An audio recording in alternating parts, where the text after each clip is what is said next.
Hello everyone, I'm Terry Duke, and welcome to yet another special ranking of Warband mods. In previous videos, we talked about the best historical mods, the best story-driven mods, and the best fantasy mods. Now it's time to talk about the best gun mods. And to be clear, this video isn't just about mods that have guns in them, but mods where guns take center stage. So this video will exclude a lot of mods that don't do that. For example, Gekokujo is an amazing samurai mod with a lot of different gun troops for each faction, but generally swords and arrows are still more accessible and mainstream. Mods like Renaissance and Honor and Glory do add guns, but again, they're not the main focus of the mod itself. Another mod that is really cool is Star Wars Conquest, which does have a lot of laser rifles and blasters, but it's still not a full-on gun mod since you can just as much focus on lightsabers and force powers. So it's a great mod, but I'm also not including it in this ranking. With that in mind, here's my ranking of the best gun mods for Warband. If you enjoy the content, as usual, feel free to like and subscribe. Now let's do this. At number 12, this is a mod I already mentioned a few times, and I feel silly just bringing it up. This is CSGO But Warband. As the title suggests, the mod is set in CSGO, and the point is pretty much the same, to just kill everybody that's not on your team. However, unlike the real CSGO, this mod doesn't have any real matches, there's no online version. It's really just you spawn in the game with a couple of guns that have infinite ammo, and then you just wreak havoc. Ever since making my first video talking about the mod actually received an update, so I did decide to try it for this video.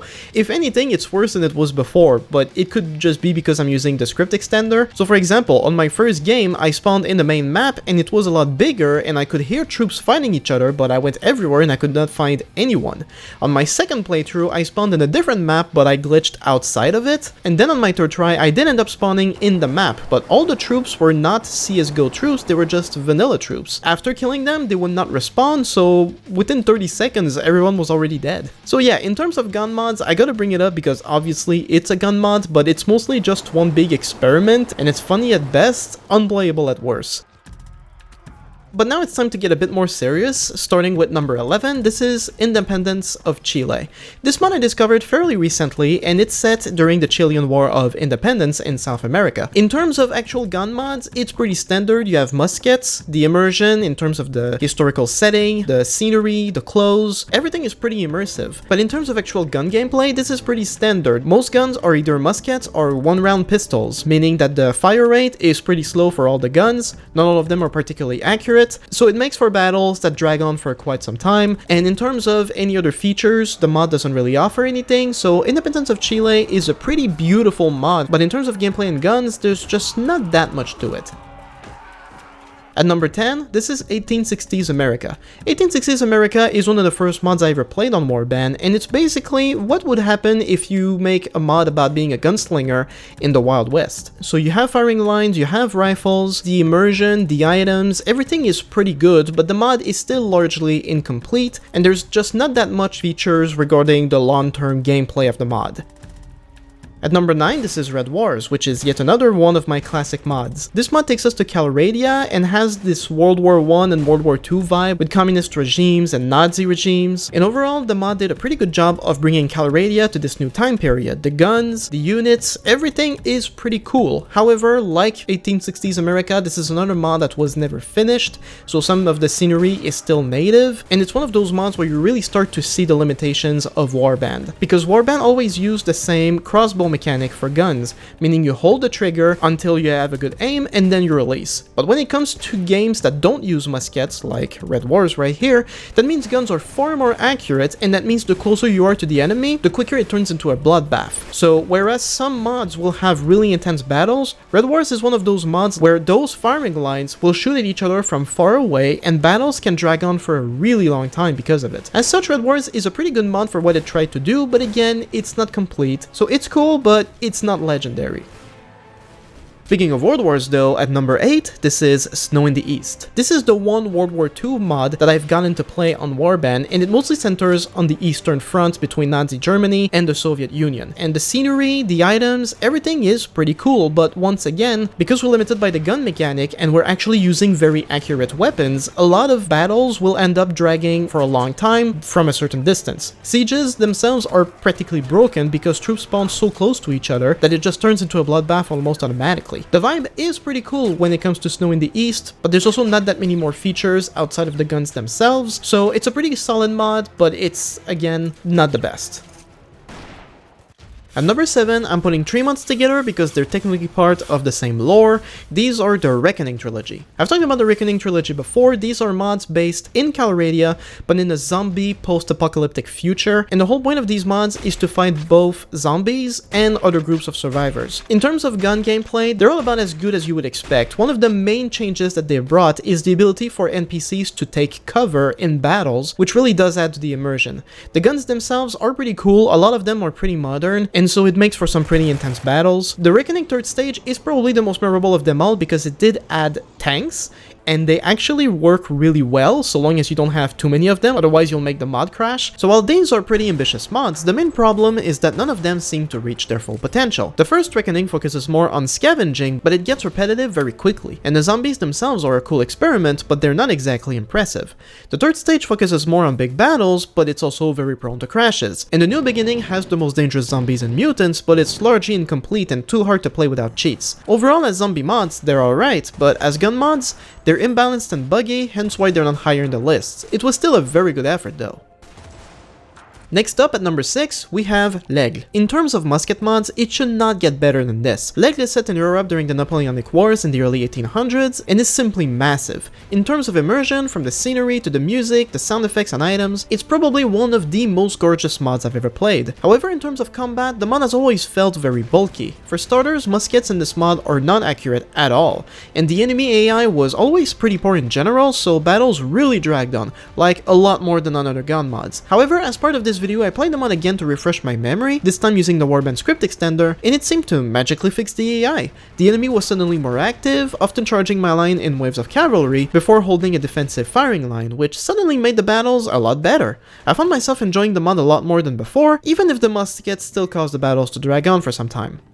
A minor fix comes for this with the mod at number 5, which is called Grande Armée. This mod is basically like a spiritual successor to L'Aigle in that it's entirely based on L'Aigle, but it also made a bunch of small changes, such as muskets being a bit more accurate and reloading a bit faster. Unfortunately, the mod doesn't fix the poor AI, but it does add a couple of tweaks that does make the mod marginally better than L'Aigle. Quick editor's note, I feel a bit silly making L'Aigle and Grande Armée 2 different numbers in the ranking when I put all 3 Reckoning mods in the same number, but it's done now, and I'm too tired to fix the entire script, so that's that. Moving on. At number 4, this is American Civil War Revived. If 1860s America was about the Lone Ranger, American Civil War Revived is really about being a general in the Civil War, and as such you lead vast armies in battle, and everything is just better, from the firing lines to the tactics to the sound effects, and it does make for some really epic battles. But because it's aimed that way, American Civil War Revived doesn't really offer anything else outside of that. Playing as a solo adventurer just doesn't really work in this mod, and even playing as a general, your abilities as single soldiers are very limited because bullets are just really deadly in this mod. So overall it makes for some really amazing battles, but that's really all it offers. In terms of actual gun gameplay, it doesn't really bring anything new to the table. Then at number 3, we have Rising Sun. So I mentioned Gekokujo in the intro as one of my favorite mods that's set in feudal Japan. Rising Sun is just Gekokujo, but a few centuries later, as Japan is getting modernized and industrialized, and now guns are becoming the mainstream. You still have a lot of samurais, but guns are really the way to go now, and you have firing lines and musketry. It's overall pretty solid in that sense. It was a very smooth transition in different time periods, and as far as gun mods go, that just makes Rising Sun stand out as a really high quality mod. But I don't really have much else to say about it. Like, in terms of gun mods set in Japan, Rising Sun is just as good as it gets. Number 2, this is Between Empires. Until very recently, I considered Between Empires to be my favorite gun mod, mainly because of how massive and ambitious it is. So Between Empires is set in Europe, and you can actually choose a time period ranging from 1860 to 1914 at the beginning of the First World War. Now, because there are different time periods, it also brings different mechanics because guns don't work the same way.